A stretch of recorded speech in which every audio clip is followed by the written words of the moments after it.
പുതിയൊരു വീഡിയോയിലേക്ക് എല്ലാവർക്കും സ്വാഗതം. ഇന്ന് നമ്മൾ തയ്യാറാക്കാൻ പോകുന്ന നല്ലൊരു പലഹാരമാണ്. അതിനായിട്ട് ഒരു പീസ് കപ്പ നമ്മൾ എടുത്തിട്ടുണ്ട്. ഇനി ഈ കപ്പ നമ്മൾ ക്ലീൻ ചെയ്ത് കഴുകിയെടുത്തതാണ്. ഇനി ഈ കപ്പ ഇതൊന്ന് ചോപ്പ് ചെയ്തെടുക്കാം. കപ്പ ഇതുപോലെ നമ്മൾ ചോപ്പ് ചെയ്തെടുത്തിട്ടുണ്ട്. ഈ കപ്പയിൽ നിന്ന് ഈ വെള്ളം ഒന്ന് നമുക്ക് പിഴിഞ്ഞ് മാറ്റി ഈ കപ്പയൊന്ന് പിഴിഞ്ഞെടുക്കാം. കപ്പ നമ്മൾ നല്ലതുപോലെ ഒന്ന് പിഴിഞ്ഞെടുത്തിട്ടുണ്ട്.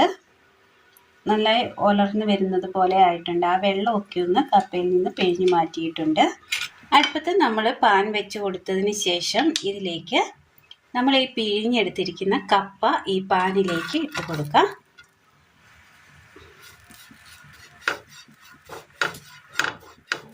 ഇതിൻ്റെ നമ്മൾ ഓൾറെഡി ഇതിനകത്ത് നിന്ന് ആ വെള്ളം പിഴിഞ്ഞ് കളഞ്ഞിരിക്കുകയാണ്.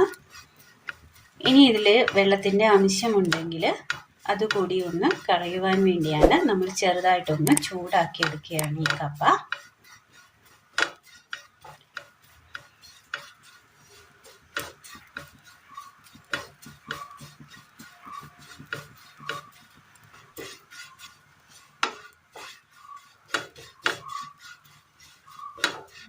ആ വെള്ളം ഒന്ന് വറ്റി കിട്ടിയിട്ടുണ്ട്. അതിൻ്റെ ഒന്ന് ഇച്ചിരി ഡ്രൈ ആയിട്ട് വന്നിട്ടുണ്ട്.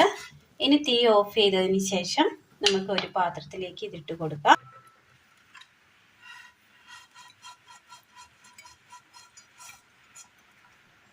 ഇനി ഇതിലേക്ക് ഒരല്പം ഉപ്പ് കൂടി ചേർത്ത് കൊടുക്കാം. ഇനി നന്നായി ഒന്ന് കൈവച്ചൊന്ന് മിക്സ് ചെയ്തെടുക്കണം. കപ്പ നമ്മൾ വാട്ടിയെടുത്ത ആ പാനിൽ തന്നെ നമ്മളൊരല്പം തേങ്ങ ഇട്ട് കൊടുക്കുകയാണ്. ഇതിൻ്റെ ആ വെള്ളമയം ഒന്ന് മാറ്റിയെടുക്കാം.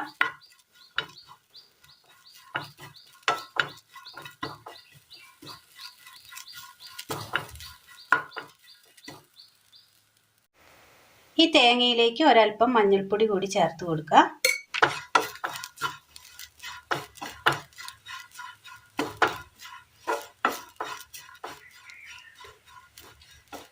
അങ്ങനെ ഒരു ഷാലോ ഫ്രൈ ആക്കി എടുത്തിട്ടുണ്ട്.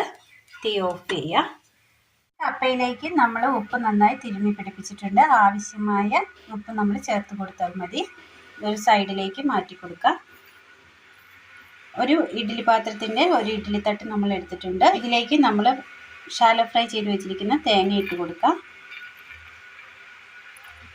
ഇനി ഇതിലേക്ക് കപ്പ ഇട്ട് കൊടുക്കാം.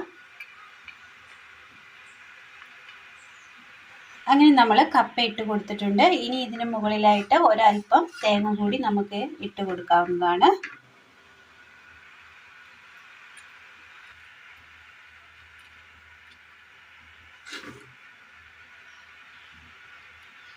ഇതിൽ ഒരല്പം പോലും വെള്ളമില്ല. ഒന്നിലും നമ്മൾ വെള്ളം ഉള്ളതൊന്നും ചേർത്തിട്ടില്ല. ഇതിനകത്ത് എല്ലാ വെള്ളവും നമ്മൾ നീക്കം ചെയ്തതിന് ശേഷമാണ് ഇത് ചെയ്യുന്നത്. ഇഡ്ഡലി പാത്രത്തിൽ ഒരല്പം വെള്ളം നമ്മൾ തിളപ്പിക്കാൻ വെച്ച് കൊടുത്തിരുന്നു. നന്നായി ഒന്ന് ആവി കയറി വന്നിട്ടുണ്ട്. ഇതിലേക്ക് നമുക്ക് ഇഡ്ഡലി തട്ട് വെച്ച് കൊടുക്കാം. ഇനി ഇതൊന്ന് ആവി കയറ്റിയെടുക്കാം. ഒരു പാത്രം എടുത്തതിന് ശേഷം ബാലൻസ് വന്ന തേങ്ങ നമ്മൾ ഒരു പാത്രത്തിലേക്ക് ഇട്ട് കൊടുത്തിട്ടുണ്ട്. മൂടയൊന്ന് എടുത്തിട്ടുണ്ട്. നന്നായി ഒന്ന് വെന്ത് കിട്ടിയിട്ടുണ്ട്. നല്ല ഉലർന്ന് കട്ടകാതെ നല്ല ഉലർത്തിയാണ് നമ്മൾ എടുത്തിരിക്കുന്നത്. സാധാരണ പുട്ട് പോലെ തന്നെ തയ്യാറാക്കി എടുത്തിട്ടുണ്ട്. ഇതിങ്ങനെ കഴിക്കാൻ നല്ല ടേസ്റ്റാണ്. എല്ലാവർക്കും ഒന്ന് ചെയ്ത് നോക്കാവുന്ന സിമ്പിൾ റെസിപ്പിയാണ്.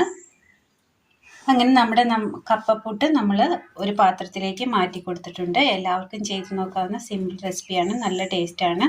ഇനി ഇതിലേക്ക് മീൻ കറിയോ ഇറച്ചിക്കറിയോ ഉണ്ടെങ്കിൽ നമുക്ക് ഇതിലേക്ക് ചേർത്ത് ചായക്കൊപ്പം കഴിക്കാവുന്നതാണ്.